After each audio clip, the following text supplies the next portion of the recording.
Hey guys, welcome back to my channel, or welcome if you guys are new here. My name is Maria, or it's MJ here on YouTube. So in today's video, as you guys saw by the title, in today's video I'll be sharing with you guys my spring wish list. It's not a lot, it's not a long list. As I described in my last video, I feel like I'm getting more picky and more picky within my perfumes. I'm getting less and less impressed, and I also don't want to spend my money, so there's that. I'm still very intrigued in a lot of stuff, but I have been sampling a lot thanks to you guys. I have been swapping samples with some of the people that watch me, and thank you so much if you have sent me samples to try out from your own perfume collection. And thank you so much for being patient with me, because you guys know I'm literally, actually you don't know if you have never swapped with me, but I'm literally the worst shipper of life. So I have a lot of things going on in my life, so I always forget, and I apologize. But thank you so much for sharing your samples with me, and that has definitely allowed me to avoid blind buying and getting my nose on a lot of things that I have been wanting to try for a very long time, whether it's expensive or inexpensive. I don't care about price tag, I just care how something smells. So let's get into this video, and let's start off with the wish list. So I'm going to start off with one that was on my wish list, but I already have, and this is the only one that I have from my wish list. And this is from Truezardi, I think that's how you pronounce it, Donna. I actually like the bottle, not gonna lie. I think that it looks quite niche, if I can say so myself, and it has a little bit of weight to it. But this one was recommended to me by one of you guys. In one of my videos, someone commented if I can give it a try. Someone told me, they said that it was affordable, and that this is Priyanka's Chopra. I might be butchering the name, but I'm pretty sure that's how you say her name. Signature scent, or was her signature scent, and I really like her. I am not big into TV or watching shows and stuff, but I saw a show that she was in, and her character, at least in the show, I really like. She has a very dominant personality, and she's very classy at the same time. And apparently in interviews, she always gets complimented on how good she smells. And I love me a good compliment, especially when it comes to how good I smell. And then the cherry on top was, of course, how affordable it was. So I looked it up, and I definitely got intrigued by the notes. So the main accords are citrus, white floral, fruity, sweet, floral, woody, and vanilla. And I would say that it's a citrus, white floral, fruity perfume, but fruity in the most non-fruity way. I think it's more luxe, fruity smelling perfume, and by that I mean that it's not your typical fruity notes. The fruity notes in here are very aquatic, I want to say. They're very translucent, and the citrus in here is not too bright. It's a bright perfume, but they're not too sharp, I guess the term is. I think this is a citrus for people that don't like citrus perfumes, because it has an aquatic, very translucent, watery vibe about it. To the point it's so light. It's such a light perfume. This is one, once it settles, that first blast is like, okay, whatever, but once you start like settling down, it transforms. So I looked it up once, you know, I saw the comments and I looked up the notes, whatever, and I saw that my friend Bex last year, or Becky, hauled this last year, and I asked her about it, so I got it. Now my current thoughts about it is a perfume that I'm not gonna get rid of. It's not a perfume that I'm gonna sell. I like it, but I do not love it yet. But something about it makes me crave it.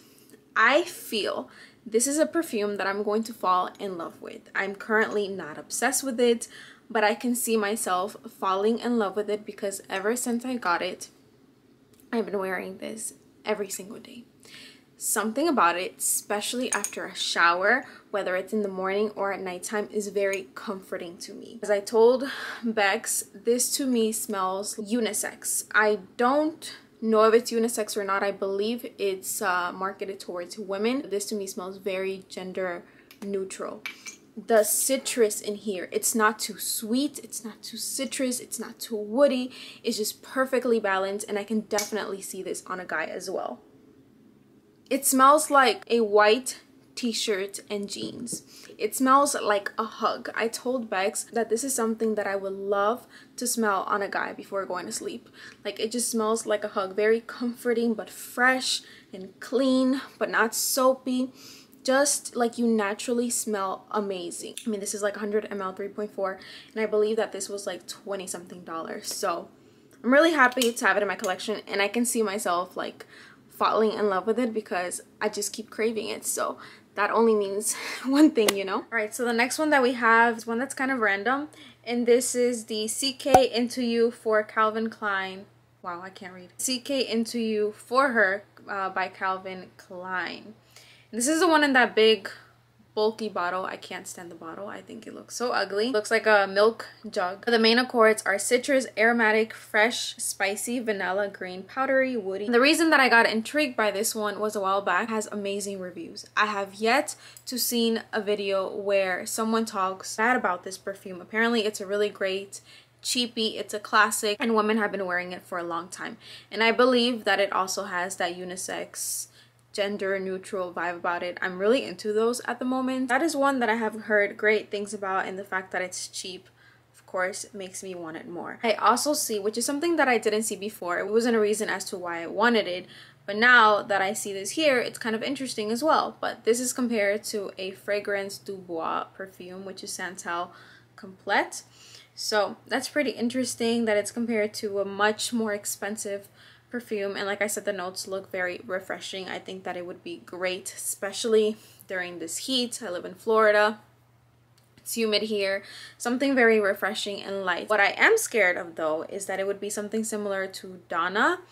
Not that they smell the same, but just something in the same family, like same aura. I don't know, it's just like I don't want to have too many of the same things. Yeah, I'm liking this one more and more every day. I knew that was gonna happen. It always happens that way. And then usually when you love something, like at first sniff, you just usually end up falling out of love. Right, so the next one on my wish list is Valentino Donna Born in Roma. This is one that I actually already have. The bottle right here, but as you guys can see, as I keep showing you guys, I'm essentially done with this perfume. And this is a 100 ml that I want to say that I ran through within the last 2 to 3 months. I wear it non-stop. I think I have recently stopped wearing it for the past like 3 days because I got this one, so I've been just craving this perfume.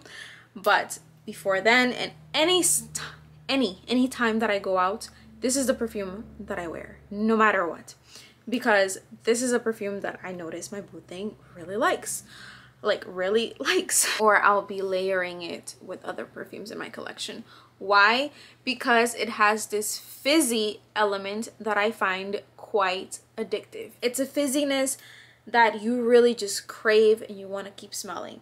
I had sprayed my jeans the other day, and I'm the kind of person that if I didn't do anything too crazy, I'm going to rewear my jeans the next day. I don't care. So I had these jeans on, I sprayed my jeans, and I wore the jeans, I want to say like 4 days later. Put the jeans on, and I was like, as I'm putting them on, I was like, oh my god, these jeans smell so good. So I take off my jeans and I start sniffing them because it dried down. It had like a reminiscent of this. It didn't smell like exactly like it, but it had a reminiscent of it. And then I remember that this is what I wore the day that I wore those jeans 4 days ago. So Valentino Donna Born in Roma, since I'm almost done this whole big ass jug, I just need to re-up on this. So this is why it's on my wish list, just because I need another one of this. That one has a very energizing opening. It has like blackcurrant and bergamot. I don't know, I think I'm really into bergamot at this moment. Right, so next one on my list is Governor's Island Bond No. 9. This is a unisex perfume, and the main accords are amber, musky, woody, balsamic, and smoky. I would say that it's a musky, woody perfume for me. That's what I get from it. It actually gives me kind of like 540 vibes, kind of, but not really. More woody, I would say, and more musky, and it has that like ambroxan cedar blend. Very, very nice. It smells like a bat. Like, that's what it smells like to me. Very boss Lady Light. It has top notes of incense, resin, middle notes of ambroxan and cedar, and the base notes are white musk and vetiver. The notes look, not gonna lie, kind of not only intriguing, but I think they look a little bit scary, especially if you are into super feminine, womanly, girly, flirty perfumes. But I don't think it's one that you should be scared of. I think it's very gender neutral, and it's a perfume that I feel also adds a little bit of oomph into any other. This is something that I feel like you could wear on its own, but you can also layer with other perfumes. And this is one that I was very happy to smell and get my nose on because of Erin. She has a YouTube channel, so I'll be linking it down below. She gave me a sample and I really like it. To me, this has two personalities.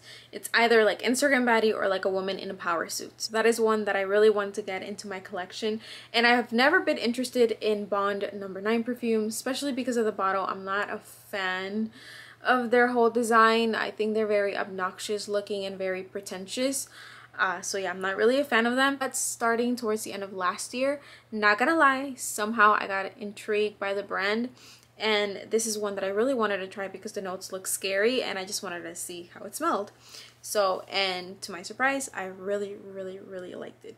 It actually has also, similar to like Molecule 01, somewhere along that line of perfumes, musky, woody, very gender neutral. So just to give you guys a quick perspective. Right, the next one that I have on my list for spring is Jo Malone Oud and Bergamot. And I found out about this perfume the weirdest way. I don't even know, and I looked it up because it said oud and bergamot, and those are two combinations that I wouldn't think to combine together, and like it just intrigued me. I like things that sound different, and I still like my like basic girl perfumes because let's be real, because they're crowd pleasing, they smell great. If I want to smell great and I want to get complimented and I want to be appealing not only to myself but everyone around me, I'm going to want a crowd pleasing scent. But if I'm bored of smelling something that I've smelled before and I hear something that's super unique and different, of course I want to smell it. So this is one of those that I was like, ooh, that sounds interesting, so I want to try it. So I looked it up, and the main accords are citrus, oud, woody, fresh, spicy, and aromatic. And it has notes of bergamot, oud of course, cedar, orange, and lemon. That sounds interesting to me. I don't know if you guys think that sounds interesting. That girl just made me like really want it. I don't even have like an idea of how it would smell like. It's just the oud with the citrus blend for me that I'm like, I wonder how that smells, like a clean oud. The thing with Jo Malone is that I know that they have like the worst performance problems, and I don't think it's okay to pay a lot of money for something that is subpar, for something that is crap. If it doesn't perform, why am I paying so much for it? Like, that's just how I think. So, however, this is the one that comes in the black bottle, and apparently the black bottles are the ones that are more long lasting, so I don't know. So yeah, that's pretty much it. That is my spring wish list for you guys. I hope you guys enjoyed today's video. Comment down below if you have any questions, comments, and concerns. Also comment down below what are some perfumes that are on your wish list for this spring. I would love to know. I actually read, comment, and all that.